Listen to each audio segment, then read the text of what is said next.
Hello everyone, I hope you all are doing great. So today again I'm up with a new video and here we'll be talking about the essentials of proposal.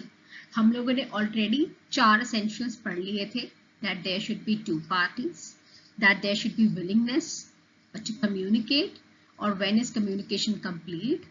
Third हम लोगों ने पढ़ा था that invitation to offer and offer are different.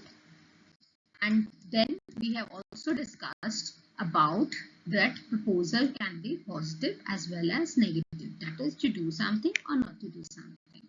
So today we'll be discussing about offer can be general and offer can be specific. What do you mean by this general and specific? Suppose अगर A particularly B को offer दे रहा है, A अगर particularly B को offer दे रहा है तो that will be termed as specific offer. अगर ऑफर किसी particular person को specified है that I am offering to B, the person is specified, then it is called specific offer. But when the person is not specified, for example जब भी आप advertisement देते हो, advertisement में अगर आपने कोई ऑफर दिया है, थ्रू एडवर्टीजमेंट अगर आप कोई ऑफर देते हो तो आप एक जनरल पब्लिक को वो ऑफर एड्रेस कर रहे हो, जनरल पब्लिक को वो ऑफर एड्रेस कर रहे हो, तो that will be termed as general offer. अगर आप पर्टिकुलर पर्सन को ऑफर दे रहे हो that is specific offer, but अगर आप थ्रू एडवर्टीजमेंट दे रहे हो तो that is address to the public at large and it will be termed as general offer. तो एक बहुत ही इंपॉर्टेंट केस है जो कि जनरल ऑफर को डिफाइन करता है, जो कि जनरल ऑफर को डिफाइन करता है. there was a company called Carbolic Smoke Ball Company. ये कंपनी एक एडवर्टाइजमेंट लेकर आती है, ये कंपनी एक एडवर्टाइजमेंट लेकर आती है और बोलती है कि हम लोग एक मेडिसिन लेकर आ रहे हैं जिसका नाम है smoke ball. We are coming up with a medicine whose name is smoke ball. जो भी ये मेडिसिन कंज्यूम करेगा 3 times a day for 2 weeks.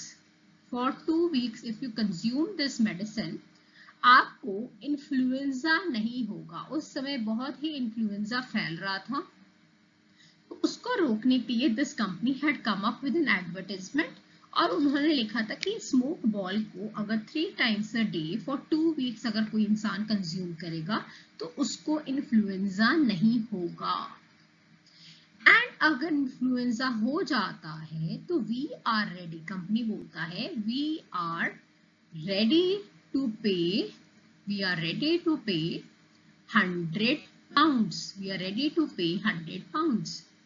And इसको प्रूव करने के लिए उन्होंने क्या किया, 100 पाउंड को अलायंस बैंक में डिपॉजिट कर दिया to show that they are sincere for this, कि अगर किसी को इन्फ्लुएंजा होता है तो company will pay 100 pounds. As it was a general offer, ये offer addressed her to public at large. तो उसमें क्या हुआ, मिसेस एलिजाबेथ कार्लिल ने ये मेडिसिन स्मोक बॉल को कंज्यूम किया था as per the directions 3 times a day and for 2 weeks उन्होंने कंज्यूम किया और उनको इन्फ्लुएंजा हो गया, स्टिल इन्फ्लुएंजा हो गया. मिसेस कार्लिल ने लेटर्स लिखे बट कंपनी ने कोई जवाब नहीं दिया.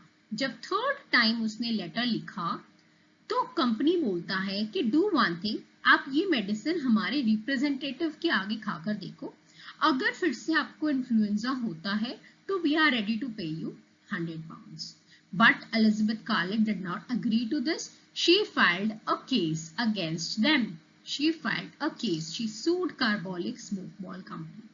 तो Carbolic Smoke Ball Company क्या बोलता है, Carbolic Smoke Ball Company court में जाकर बोलता है कि ये तो ऑफर था ही नहीं, ये तो ऑफर था ही नहीं. ऑफर तो तब होता है जब हम लोग किसी स्पेसिफिक पर्सन को देते हैं. अगर हम लोग किसी स्पेसिफिक पर्सन को दे उसको ऑफर बोला जाता है, ये तो ऑफर था नहीं. तो कोर्ट ने बोला आपने ये जो एडवर्टाइजमेंट दिया है that is called general offer, and Mrs Carlill ने इसको एक्सेप्ट कर लिया by performing all the conditions stated in the newspaper. So this is a case of general offer and आप बाउंड हो 100 पाउंड्स देने के लिए मिसेस कार्लिल को. So this is a very important case on general and specific offer. If you like this video, please do share, like and subscribe to my channel. If any doubts, you can write in the comment box. Thank you.